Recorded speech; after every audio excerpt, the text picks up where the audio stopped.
एक घर की बेल बजती है और जैसे ही उस घर की मालकिन यानी कि एक महिला दरवाज़ा खोलती है तो सामने एक बहुत बड़ा फूलों का गुलदस्ता था। उस गुलदस्ते को देखकर वो महिला कहीं ना कहीं आश्चर्यचकित थी कि इतना बड़ा गुलदस्ता हमारे घर में किसने भेजा है। उस गुलदस्ते को लेकर वो अपने घर में रख लेती है और कुछ टाइम के बाद में फिर एक और गुलदस्ता आता है। वो गुलदस्ता आपकी बार जो था उससे कहीं बड़ा गुलदस्ता था। तीसरी बार फिर वही ऐसा होता है कि तीसरी बार जो गुलदस्ता आता है वो उससे भी बड़ा होता है और काफ़ी महंगा होता है। अब ये गिफ्ट आने के जो सिलसिले थे लगातार शुरू हो जाते हैं। एक के बाद एक गिफ्ट आते थे और एक के बाद एक घर में गुलदस्ते आने शुरू हो जाते हैं। एक दिन इस घर की जो मालकिन है उसका नाम है नीलम कटारा। वो अपने बेटे नीतीश कटारा से कहती हैं कि बेटा इतने इतने महंगे महंगे जो गिफ्ट हमारे घर में आते हैं कौन भेजता है, क्या मामला है, कुछ मुझे बताओगे। तब नीतीश कटारा कहता है कि माँ मैं एक लड़की है उससे बहुत प्यार करता हूँ और वो लड़की कोई और नहीं उत्तर प्रदेश के एक बाहुबली नेता हैं डीपी यादव, उनकी बेटी भारती यादव है। ये गुलदस्ते मुझे वो भेजती हैं। नीलम कटारा कहते हैं कि अगर वो बाहुबली की बेटी है तो वाकई बहुत खतरनाक लोग होंगे, तुम उनसे दूर क्यों नहीं रहते हो, तुम उस लड़की से दूर क्यों नहीं रहते हो। तो कहते हैं नीतीश कटारा कहता है कि माँ भारती यादव बहुत अच्छी लड़की है, दरअसल उसका उन परिवार से उसका मन नहीं लगता, वो हमारे जैसे परिवार में रहना चाहती है, मुझसे प्यार करती है, शादी करना चाहती है और मैं भी उससे शादी करना चाहता हूँ। तो मुझे इस बात की परमिशन दे दो कि हम दोनों एक दूसरे के साथ शादी कर लें। अमूमन माँ जैसी होती है, माँ ने वही काम किया, ठीक है जो तुम्हें अच्छा लगता है वही करो। और उसके बाद कहानी की एक शुरुआत होती है सुखद के साथ, लेकिन इस कहानी का अंत वाकई बहुत भयानक होता है। और जो कहानी का अंत बहुत भयानक होता है, इस माँ ने इस लड़ाई को यानी कि अपने बेटे को खोने के बाद जो लड़ाई लड़ी थी, इस लड़ाई की मिसाल न केवल हिंदुस्तान में बल्कि पूरी दुनिया में इसकी मिसाल दी जाती है कि कोई माँ इतनी ताकतवर कैसे हो सकती है।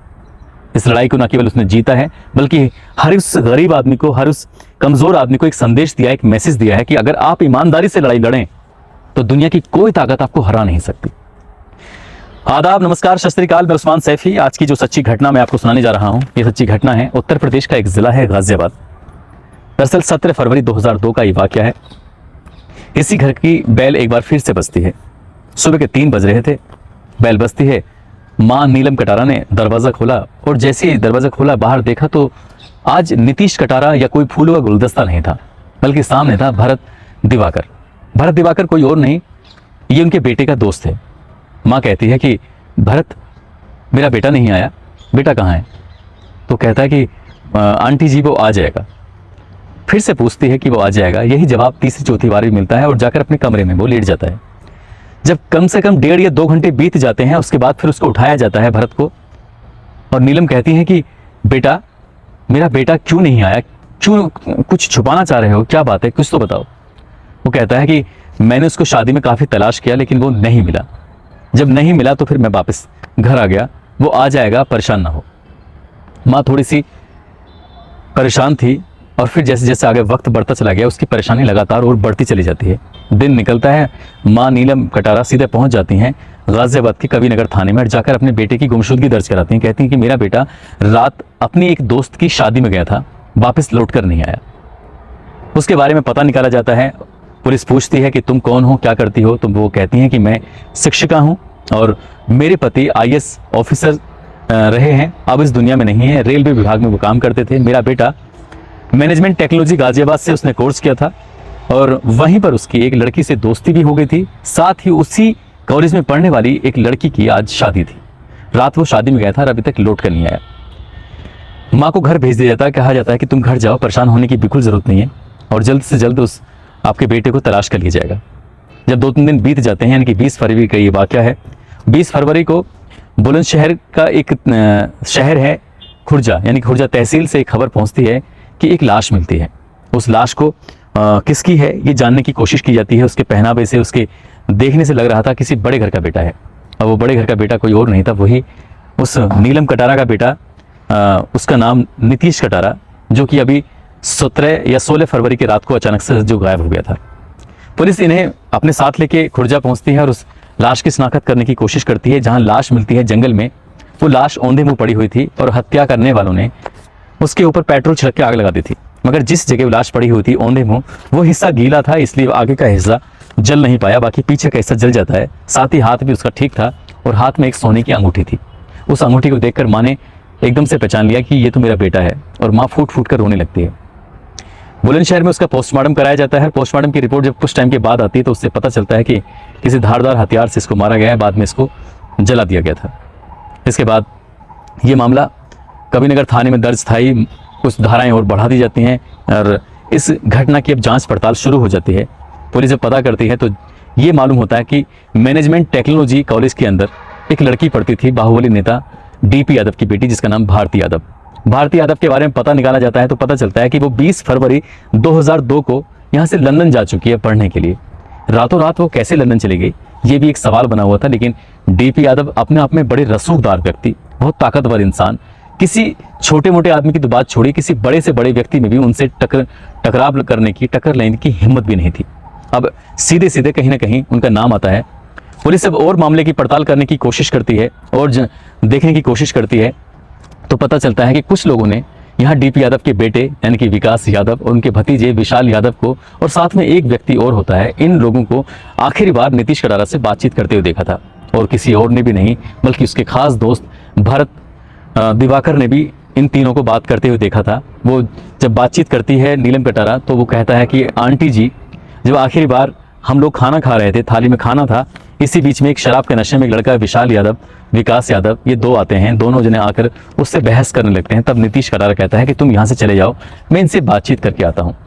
दरअसल ये दोनों उस लड़के को यानी नीतीश कटारा को बिल्कुल पसंद नहीं करते थे। कॉलेज टाइम से ही इनको पता चल गया था कि इनकी बहन इससे प्यार करती है, इससे मिलती है, इससे जुलती है, इससे बातचीत करना चाहती है, इससे शादी करना चाहती है। ये बात उनको बर्दाश्त नहीं थी और शादी में इत्तेफाक से ये तीनों चारों एक साथ मिल जाते हैं। और यही एक मौका था कि इन्होंने पहले न केवल इसका अपहरण किया नीतीश कटारा का, और अपहरण करने के बाद हत्या करके सीधे उत्तर प्रदेश का जिला बुलंदशहर है, बुलंदशहर की तहसील खुर्जा में उनके शव को फेंक कर उसमें आग लगाती थी पेट्रोल डालकर। पुलिस ने इस मामले की मुकदमा तो खैर दर्ज कर ही लिया था, लेकिन जिस तरह का रसूखदार वाला व्यक्ति था उस हिसाब से लग नहीं रहा था कि मामले में कुछ सफलता मिल पाएगी या फिर यहाँ इस महिला को इंसाफ मिल पाएगा। बता दें कि आपको हत्या के लिए 302, अपहरण के लिए 364, तथ्यों से छेड़छाड़ करने के लिए 201 और साझा इरादा मतलब पहले से ही एक तैयारी थी कि हाँ इसको मारना है, धारा 34 के तहत मुकदमा दर्ज किया जाता है। अब यहाँ ये महिला नीतीश कटारा की माँ जिस वकील के पास जाती थी, वकील भी केस लेने से इनकार कर दिया करते थे, कोई ना कोई बहाना बना दिया करते थे, क्योंकि सामने वाला जो व्यक्ति है वो बहुत ही ताकतवर वाला व्यक्ति है, उसके सामने खड़े होने की भी किसी में उस दौरान तो हिम्मत नहीं थी वाकई। तब इस महिला को लगता है कि शायद यहाँ से इंसाफ मिल नहीं पाएगा, इसलिए उन्होंने सुप्रीम कोर्ट में अपील की और कहा कि मैं ये केस उत्तर प्रदेश में रहकर नहीं लड़ सकती, मैं इस केस को दिल्ली में रहकर लड़ना चाहती हूँ। और उनकी अपील को सुप्रीम कोर्ट स्वीकार कर लेता है और एक दिन ऐसा वक्त भी आता है कि इस केस को गाजियाबाद से ट्रांसफ़र करके सीधा पहुँचा दिया जाता है दिल्ली, और इसकी तारीख पे तारीख पढ़ने लगती है। और उसके बाद इसी बीच में इस नीलम कटारा ने अपील की कोर्ट से कि भारती यादव भी इस केस की मुख्य गवाह साबित हो सकती हैं, क्योंकि वो भी उस दिन साथ में थी, इसलिए उन्हें भी कोर्ट में बुलाया जाए। जब भी कोर्ट में बुलाने की बात होती थी तो वो कहते कि डीपी यादव के परिवार के लोग कहते थे कि वो तो लंदन में है, पढ़ाई करने के लिए गई है, वो आ नहीं सकती।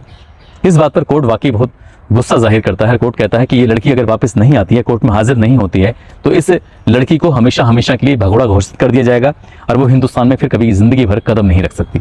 आखिरकार डीपी यादव पर बहुत बड़ा दबाव पड़ता है और दबाव पड़ने के बाद 30 नवंबर 2006 को वो लंदन से वापस हिंदुस्तान आ जाती है। और हिंदुस्तान आने के बाद कोर्ट में जब पेश होती है तो यहाँ पेश होने के बाद तो साफ साफ कह देती है कि हम और नीतीश कटारा एक अच्छे दोस्त थे, हाँ इससे ज़्यादा हमारे बीच में कुछ भी नहीं था।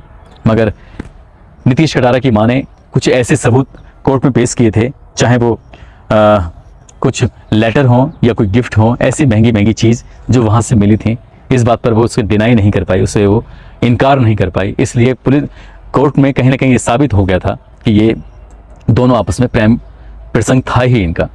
परिवार के लोग इस बात को पसंद नहीं करते थे। आपको बताता चलूं कि जिस बीच ये मामला हुआ था उस बीच एक आज तक के पत्रकार वो लगातार इस मामले की रिपोर्टिंग कर रहे थे।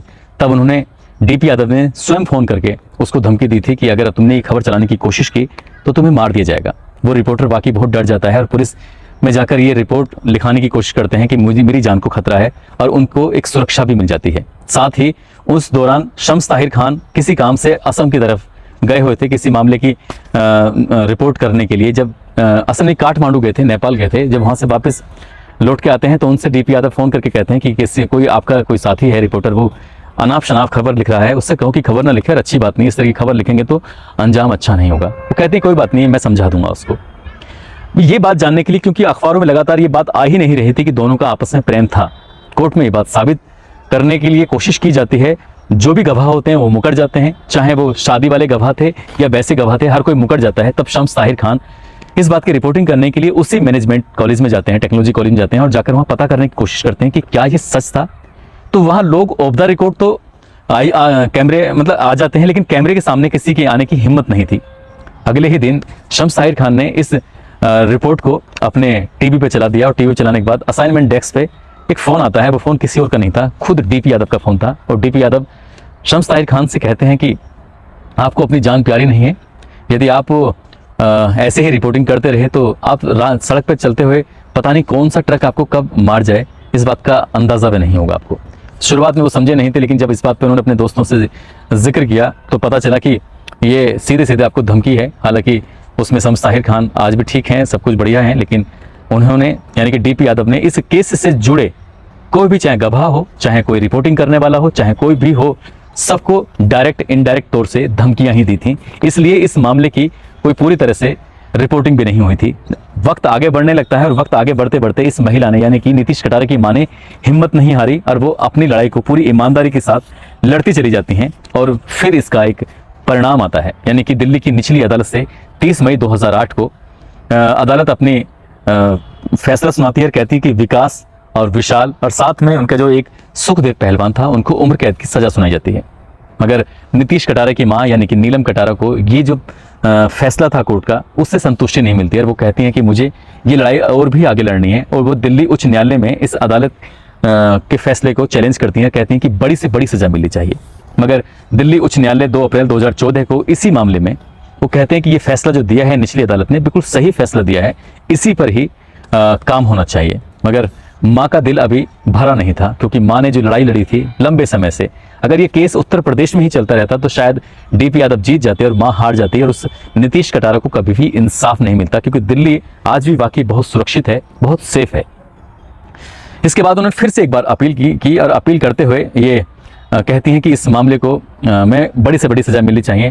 लेकिन 6 फरवरी 2015 को मौत की सज़ा तो नहीं मिली, लेकिन उन्होंने इस जो उम्र कैद थी इसको 25 साल सश्रम आजीवन कारावास की सज़ा में विस्तारित कर दिया था। पहले लगभग 30 साल उन्हें जेल में रहना था, अब उन्हें 25 साल जेल में रहना था।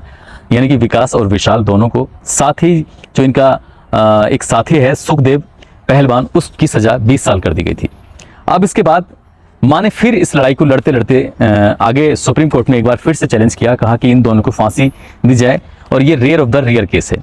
मगर सुप्रीम कोर्ट ने उनकी अपील को खारिज करते हुए और इसी सज़ा को बरकरार रखा। मतलब फिलहाल उन्हें 25 साल तक जेल में रहना है। अभी उनकी सज़ा पूरी नहीं हुई है, अभी सज़ा पूरी होने में कुछ वक्त और लगेगा।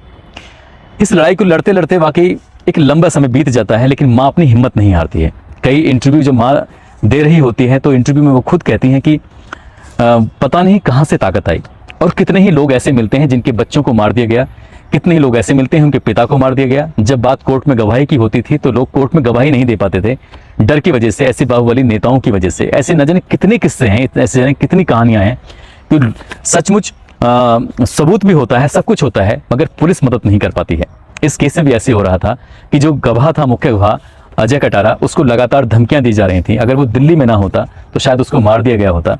वो लगातार पुलिस से कोशिश कर रहा था कि साहब मुझे सुरक्षा दे दी जाए, लेकिन उत्तर प्रदेश पुलिस ने उनको कोई सुरक्षा नहीं दी थी। माँ को भी न जाने कितनी बार धमकी मिली थी। मैं आपको पहले ही बता चुका हूँ, जो लोग अखबारों में खबर छापते थे उनको भी धमकियाँ मिलती थी, उनको जान से मारने की सीधी सी धमकियाँ।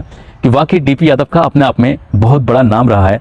मगर ये भी कहा जाता है कि डीपी यादव के पास अनगिनत पैसा है, बहुत बड़ी संपत्ति है, बहुत बड़े पैसे वाले हैं, मगर वो इस पैसे से अपने बेटे विकास यादव और भतीजे विशाल यादव को बचा नहीं सके। इससे ये भी साफ जाहिर होता है कि यदि आप के अंदर हिम्मत है, आप किसी भी लड़ाई को लड़ने के लिए पूरी ताकत, पूरी ईमानदारी से जुट जाएं नीलम कटारा की तरह, तो दुनिया की कोई ताकत आपको हरा नहीं सकती, चाहे सामने डीपी यादव जैसे बाहुबली नेता क्यों ना हो।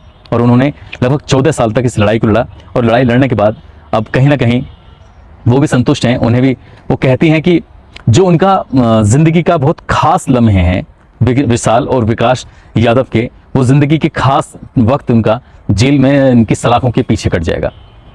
वो एक इंटरव्यू में ये भी कहती हैं कि नीलम कटारा उनसे कितनी बार मिली थी और वो जब चिट्ठियाँ लिखा करती थी घर में, फूलों गुलदस्ते भेजती थी, तो एक दो बार उन्होंने पूछा था कि ये सब तुम क्यों करती हो। तो नीलम कटारा से उन्होंने, भारती यादव ने कहा कि मैं उस दुनिया से बिल्कुल अलग आना चाहती हूँ, एक शांत प्रिय ज़िंदगी जीना चाहती हूँ और एक सामान्य ज़िंदगी जीना चाहती हूँ। हमारे पापा ने कभी भी हमें वक्त नहीं दिया, जैसे कि सामान्य परिवार के लोग होटल में जाते हैं, खाना खाते हैं या अपने बच्चों को वक्त देते हैं, बोले हमारे पिता ने हमें कभी वक्त नहीं दिया।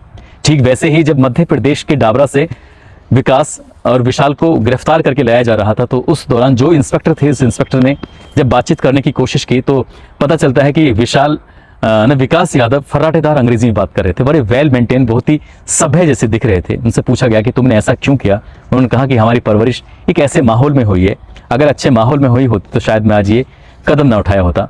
एक और जेसिका लाल हत्याकांड था, उससे भी कहीं ना कहीं विकास का नाम जुड़ा हुआ था और वो जमानत पर उन दोनों बाहर थे, इसीलिए पुलिस ने बड़ी तत्परता से इन्हें गिरफ्तार करने की कोशिश की थी और बहुत कम समय में गिरफ्तार कर लिया था।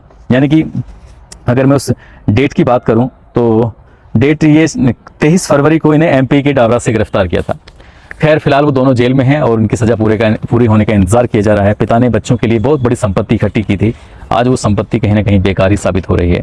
इसलिए पूरी ईमानदारी के साथ अगर कोई भी इंसान जीता है तो वो ईमानदारी में बड़ी ताकत होती है और लंबे समय तक ये सब चीज़ें चलती हैं। दोस्तों, इस कहानी को सुनाने का उद्देश्य किसी को परेशान करना नहीं है, किसी का दिल दुखाना नहीं है, बल्कि आपको जागरूक करना है, आपको बताना है कि एक फिल्म है KGF, उसमें कहते हैं कि दुनिया में सबसे ताकतवर योद्धा माँ होती है। इस नीलम कटारा नाम की महिला ने ये साबित कर दिया कि दुनिया में सबसे ताकतवर योद्धा माँ होती है। आज इस महिला की जो मिसाल है, ना केवल हिंदुस्तान में बल्कि पूरी दुनिया में दी जाती है। दोस्तों, अपना ख्याल रखें, सुरक्षित रहें। जय हिंद, जय भारत।